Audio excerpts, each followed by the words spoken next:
जी welcome और अस्सलाम वालेकुम। मेरा नाम नबील और उम्मीद है आप लोग खैरियत से हो।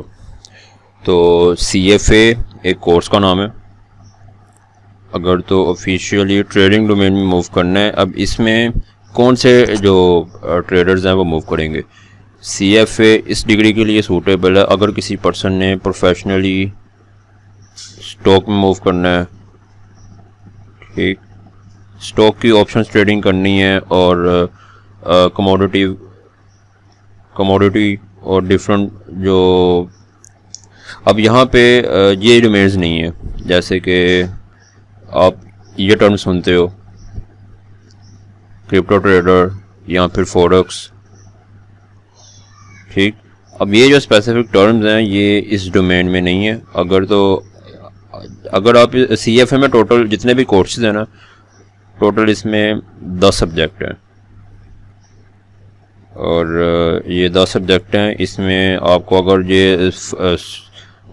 ये क्रिप्टो और फॉरेक्स के बारे में बात की जाए तो सिर्फ एक बेसिक लेवल पे आपको इस कोर्स में बताया जाएगा। अगर तो किसी ने सोचा हुआ है कि उसने क्रिप्टो ट्रेडर बनना है या फिर प्रोफेशनल फॉरेक्स ट्रेडिंग में मूव करना है, तो आपको यहाँ पे ये चीज़ें नहीं बताई जाएंगी। इसकी सिर्फ जो बेसिक डेफिनेशन हैं इस कोर्स में, सिर्फ वो बेसिक डेफिनेशन बताई जाएगी। अब यहाँ पे जो बैकएंड का मैकेनिज्म है कि ट्रेडिंग एक्चुअली में की कैसे जाती है और फ्यूचर्स मार्केट को आपने अंडरस्टैंड करना है कि आप लिवरेज लेते हो, बैकएंड पे सिस्टम किस तरह से चलता है। अब CFA करने वाले पर्सन कहाँ पे एडजस्ट होते हैं? CFA करने वाले लोग बेसिकली एडजस्ट होते हैं जो बैंक्स हैं, बैंक्स में और हेज फंड में,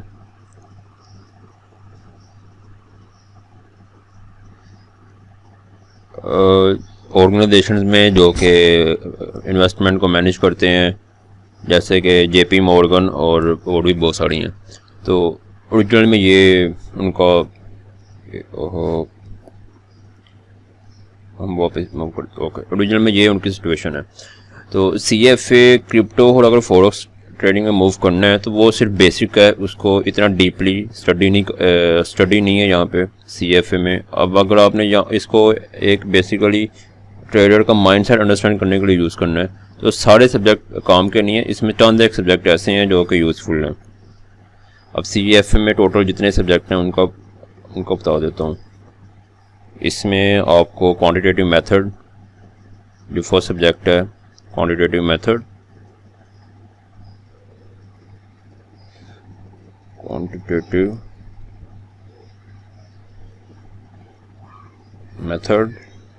और इसके बाद जो एक लेआउट में बता रहा हूँ कि सब्जेक्ट को किस तरह परस्यू करना है। क्वांटिटेटिव मेथड है, दूसरा फाइनेंशियल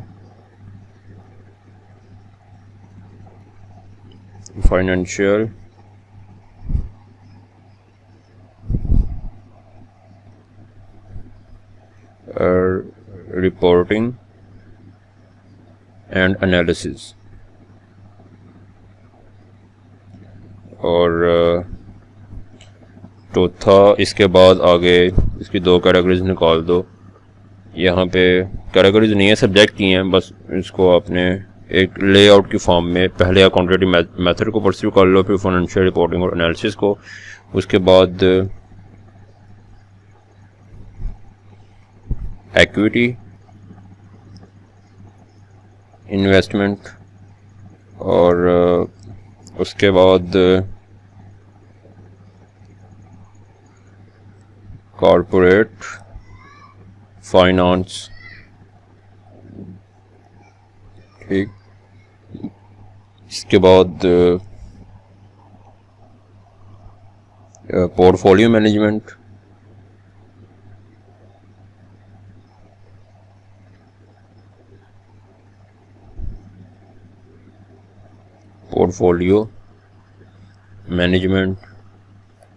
और यहाँ पर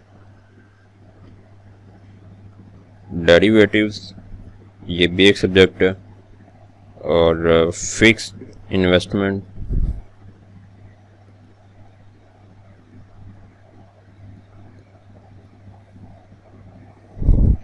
इसके बाद अल्टरनेटिव इन्वेस्टमेंट, ये टोटल ये प्रॉपर सब्जेक्ट्स हैं अलग अलग, और इसके 3 लेवल्स हैं CFA के, जहाँ पे इन सब्जेक्ट्स को डीपली स्टडी किया जाता है। तो डेरिवेटिव में आप फ्यूचर्स और ऑप्शंस ट्रेडिंग इन चीज़ों के बारे में पढ़ोगे। फिक्स इन्वेस्टमेंट में आप फिक्स इन्वेस्टमेंट की जो स्ट्रेटजीज़ हैं, आप हर मंथ से फिक्स अर्निंग किस तरह से ले सकते हो, कुछ मैथमेटिकल इक्वेशंस हैं और कुछ अप्रोचेज़ होंगी जिनको डीप स्टडी करोगे। और अल्टरनेटिव इन्वेस्टमेंट में पोर्टफोलियो मैनेजमेंट में जहाँ पे डाइवर्सिफिकेशन जैसी आइडियोलॉजी आ जाएगी, और एक्विटी इन्वेस्टमेंट ये भी एक डोमेन है। फाइनेंशियल रिपोर्टिंग और एनालिसिस में जहाँ पे आप एनालिसिस करना सीखोगे, जहाँ पे क्वांटिटेटिव मेथड में उसी को ये क्वांटिटेटिव एनालिसिस करोगे आप लोग, वो मैथमेटिकली कुछ इक्वेशन हैं, स्टैटिस्टिक में ये चीज़ें बिलोंग करती हैं। अब यहाँ पर फर्दर जो इकोनॉमिक, यहाँ पे फंडामेंटल एनालिसिस जैसी सिचुएशन है, और फिर एट द एंड लास्ट पे एथिक्स, कि आपने अगर विदाउट एथिक्स ट्रेडिंग करना रिस्की हो सकता है, एक बाउंड्री के अंदर रह के परस्यू करना पड़ता है, तो एथिक्स भी बहुत ज़रूरी है इस डोमेन में।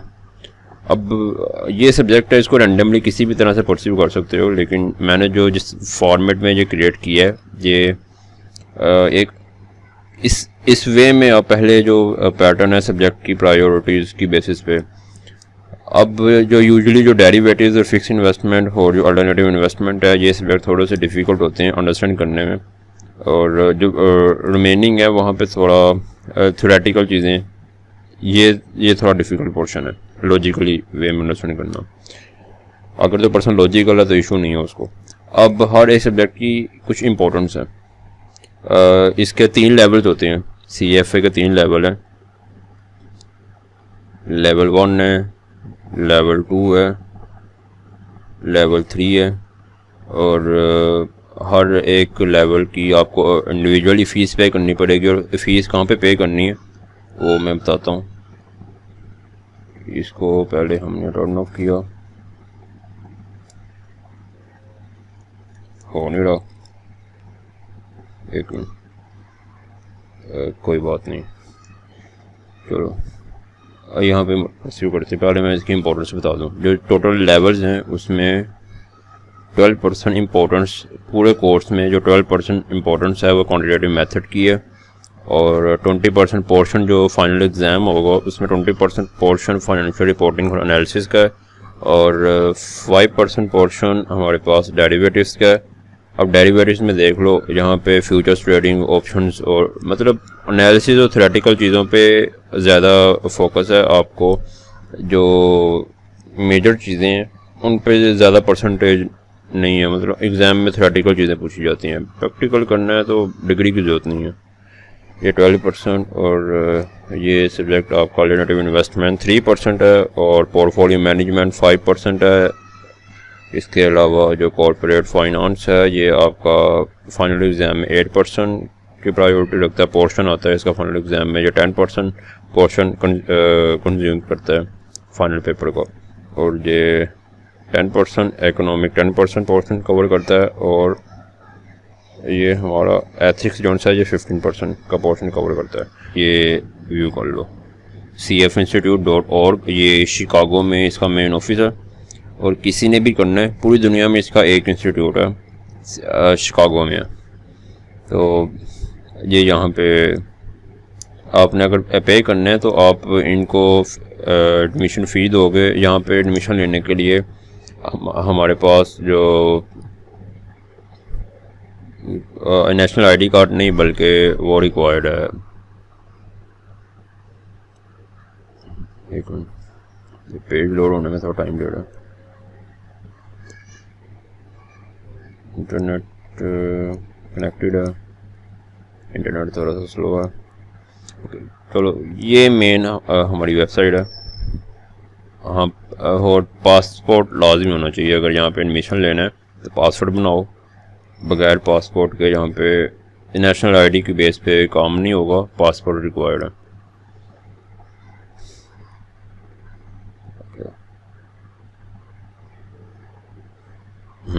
और इसकी एक मज़ीद वेबसाइट थी जो कि इसका कोर्स ऑनलाइन भी आपने अगर प्रिपरेशन करनी है, प्रैक नगेट्स।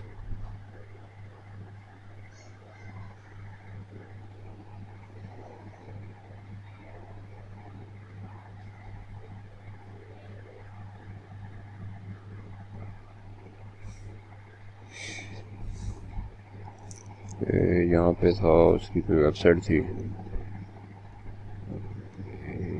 ये मेन ऑफिस तो शिकागो में है, ये मेन वेबसाइट है। और इसका कोर्सेज हम यहाँ यूडेमी से भी मिल जाते हैं। udemy.com पे मूव करो और वहाँ पे CFA के कोर्सेज यहाँ पे भी अवेलेबल हैं। इधर मैं CFA लिखूँगा, CFA level 1, level 2, level 3। Okay, अब ये सब्जेक्ट वाइज आपको ये कोर्सेज मिलेंगे। फाइनेंशियल रिपोर्टिंग और एनालिसिस ये सिर्फ एक सब्जेक्ट है, और आगे ये देखो क्वांटिटेटिव मेथड सिर्फ एक सब्जेक्ट है, इस तरह है। और ये रहा प्रेप नगेट्स की जो मेन वेबसाइट है, ये उनका ही कोर्स है। इसकी वेबसाइट मैं बता देता हूँ। ओके, ये यहाँ पर आए, ये रहा प्रेप नगेट। यहाँ पे अब हम इसको भी सर्च करते हैं,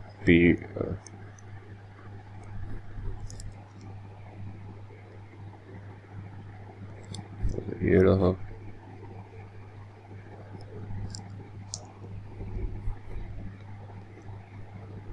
नगेट्स। ओके, ये सिर्फ प्रिपरेशन करवाने के लिए। अब ये टोटल 10 सब्जेक्ट है ना। अब यहाँ पे देखोगे तो ये लेवल 1 के जो कोर्सेज हैं, ये सब्जेक्ट अब यहाँ पे ना इनकी कोर्सेज इनको एनरोल कर सकते हो। ओके, ये आपकी फ़ी है लेवल 1 की मेंबरशिप के लिए। लेवल 2 अभी इन्होंने स्टार्ट नहीं किया, वो उसका कोर्स अभी बिल्ड कर रहे हैं। लेवल 1 का यहाँ पे ऑलरेडी ये कंप्लीट जितने भी लेक्चर्स हैं वो फाइनलाइज हैं। फुल वीडियो कोर्सेज हैं, 800+ प्रैक्टिस क्वेश्चंस हैं, 30 डे मनी बैक गारंटी है, फुल कोर्स सक्सेस है। ठीक है, अब ये रहा इनका ये वेबसाइट। मेन डैशबोर्ड पे देखो तो लेवल 2 अभी प्रिपेयर कर रहे हैं ये लोग। चलो यहाँ पे अभी लेवल 1 जोन सा वो कंप्लीट है, लेवल 2 ये कर रहे हैं। अगर आप यहाँ पे ओपन करो कोई एक स्पेसिफिक सब्जेक्ट, ये डेरिवेटिव मैंने ओपन किया, तो डेरिवेटिव के जितने भी लेक्चर्स हैं वो यहाँ पे मौजूद हैं। मेजॉरिटी जोन से हैं वो लोग हैं, क्योंकि अभी अनरोल तो किया नहीं है। तो ये मेन वेबसाइट, और ये यहाँ से आप लर्निंग कर सकते हो। जो रजिस्ट्रेशन हमारी होगी CFA इंस्टीट्यूट से, जो cfinstitute.org है।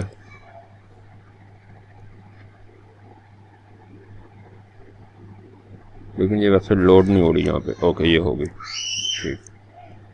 ये मेन वेबसाइट है।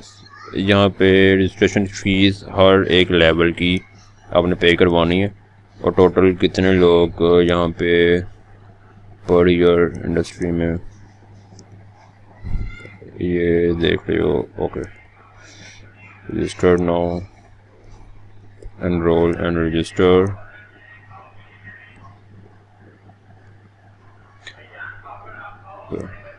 रजिस्ट्रेशन करवा सकते हो यहाँ से, लेकिन जो एग्ज़ाम है वो आप जिस कंट्री में हो और उस कंट्री में रहते हुए आप ऑनलाइन उनके कुछ इंस्टीट्यूट्स हैं जो कि शिकागो CF इंस्टीट्यूट के साथ लिंक करते हैं, तो वो आपका एग्ज़ाम यहीं पे कंडक्ट होगा, लेकिन मेन रजिस्ट्रेशन जो सी है वो इस इंस्टीट्यूट से आप ऑनलाइन करवाओगे, और फ़ीस पे करनी है तो $300 से $400 जितनी भी फ़ीस है पर लेवल।